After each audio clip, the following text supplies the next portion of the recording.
போங்க போங்க, நீங்களே ஒரு ஐடியா பண்ணி எப்படி போகலாம், மண்ணுக்குள்ளே மாட்டாத போகணும்.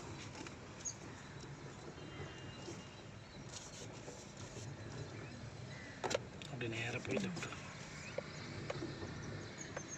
ஸ்ட்ரைட்டாக போங்க, ஸ்ட்ரைட்டாக போங்க, இன்னும் போங்க, இன்னும் போங்க.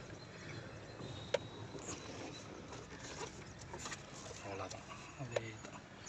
இப்போ ரைட் எடுத்து ரைட்டில் நம்ம போகணும். ரைட் ஸ்டார்ட் பண்ணிக்கணும். பிரேக்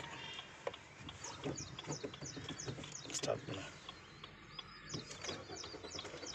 ஃபஸ்ட் போட்டுக்கலாம். போகலாம். நாங்கள் சொல்லி கொடுத்தோம் எப்படி ஆஃப் கிளச் பண்ணி. அதான் இருங்க, நான் அதான் ட்ரை பண்ணுறேன்.